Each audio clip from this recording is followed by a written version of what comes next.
Management isn't just for workspaces. Harnessing a person's why, this is what makes a person an achiever. Choosing to not trust people right off the bat is just gonna create so much friction to creating a relationship. Yearning for a love that brings. Welcome back to the channel, folks. My name is Vin, and I use they and theirs pronouns. Today's deep dive into books is brought to you by... This book is called First Break All the Rules by Marcus Buckingham and Kurt Kaufman. This book is based on a Gallup survey inquiring 80,000 managers in over 400 countries, companies, to find out what the world's greatest managers do effectively. Management isn't just for workspaces. The 4 keys described in this book for making a great manager are easily applied to finding the right people in your life. In a previous video, I talked about vulnerability and how it is a crucial tool for developing relationships. In this video, I am going to explain how 4 management approaches, keys, are fundamental to knowing how to find the right people to be in your life. Let's get into it. Key number 1 is talent. What exactly is a talent? I bet Finn is gonna tell me, aren't they? Here are the components of talents. Striving talents are the why of a person, connected to their inner desire to stand out, and is largely connected to a sense of purpose. I'm gonna tone it down. This is what makes a person an achiever. For me, it is important to have people around me that are motivated by serving others through the work that they do, or that the actions that they take in life. This selflessness is an innate character I am always looking for. Their sense of purpose must be clearly defined in order for me to be attracted to them, as friends or romantically. It's not that different. In order for me to be in an environment in which I strive to be my best, to be able to serve others, the people around me have to have that same talent. If you don't have it, you ain't it. Finding people's striving talents means understanding what motivates them and thus what can keep them happy in a role. Harnessing a person's why is to know what will always motivate them to do their best. For this trait, I would ask myself, what are the most important values to you? Is it that they care about children, dogs, climate change, freeing Palestine, or dismantling white supremacy? Wait, were you surprised that dogs were on that list? Next component of a talent is a thinking talent.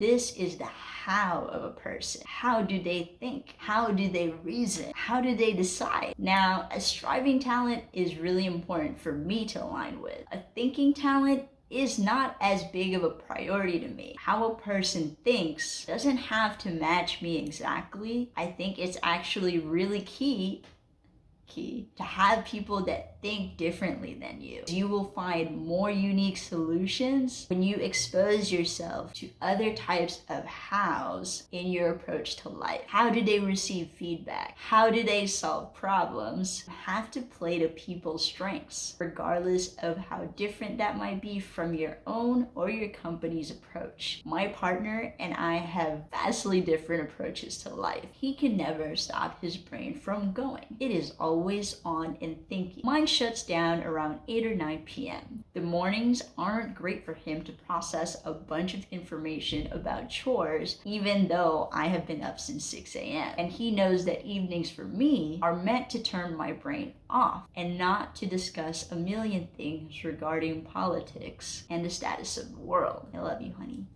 So this is how we work around each other's hows. Relating talent is the who of a person. This is probably the trickiest one and the hardest one for me to understand. Who everyone is complex. Who does this person trust? Who do they build relationships with? Who is this person on the basis of the kinds of decisions that they make? As far as my friends go, who does this person keep around them, and what do these people say about that person? It's an old saying, but you really are the sum of the average people around you.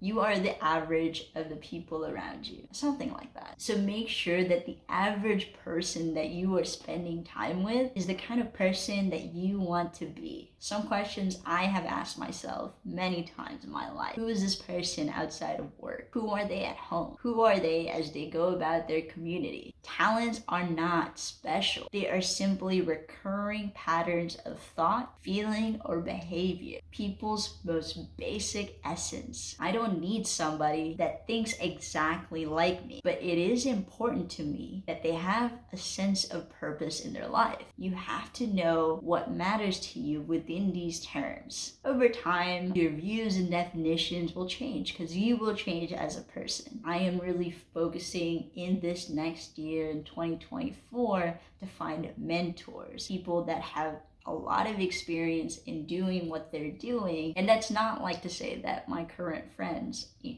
it's that I need to be around people who have failed more often. They have also succeeded more often. So be okay with letting others go that don't fit your parameters. Be prioritizing some people. So to find the right people, you then have to use the next key. Determine the right outcomes. So this key has two components, which is determining the right outcomes and letting people get there however it is that they need to. I have been fortunate enough to have started using public transit since I was a child. Also, the US needs to desperately improve their public transit. Is that I have a lot of tools under my belt for physically navigating the world. But that doesn't mean that my way of thinking is the only way of getting around. I'm trying to read the sentence that I wrote. I don't know what it says. Great underdeveloped. I don't even know why I had this section. So everyone has different learning capacities. And to determine that there's only one way to do something kills learning. It prevents our ability to perfect our own styles and eliminating uniqueness. You will have your own way of picking and vetting and letting in friends into your life. And that's okay. You want to lean into what people's strengths are rather than impressing that they have to do things exactly by the book.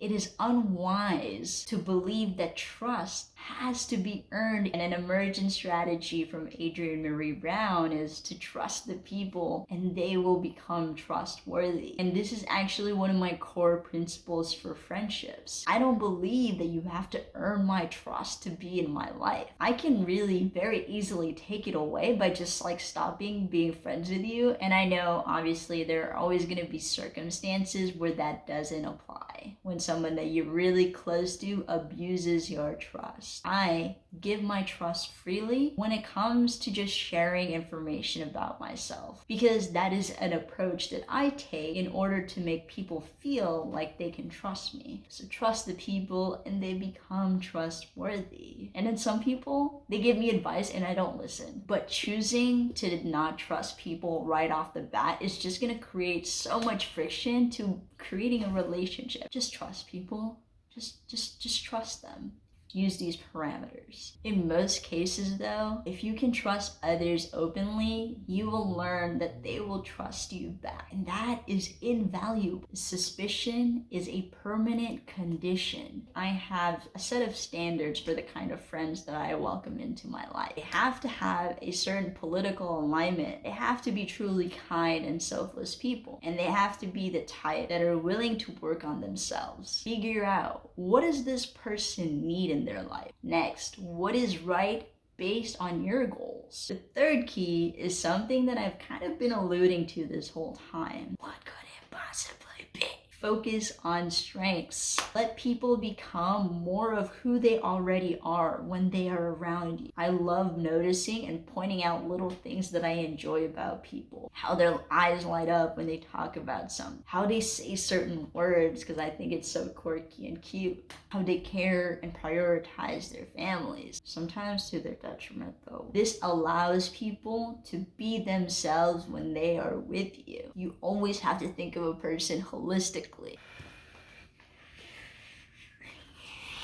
This is the fourth and last key. Find the right fit. These are the people who will motivate you, the people that challenge your thinking and are there to cheer you on. They're also the people that are closer to you in your periphery. Know where people stand in your life and allocate your time and energy accordingly. It involves knowing what things you can discuss with people. Who wants your advice? Who would listen to your advice? It is knowing the limitations, potentialities, and everything in between. What can they handle? How can you guide them? And how can you step back? In summary, this book has been a great analogy for managing people, but also finding the right friends. Acknowledge people who they are through identifying their talents. What drives them? What motivates them? Who are they? Focus on their strengths. What are they capable of right now? How can you give space for them exactly as they are? Determine the right outcomes. What do you want from this friendship? What can they provide you? Where can you work together to meet those needs? Find the right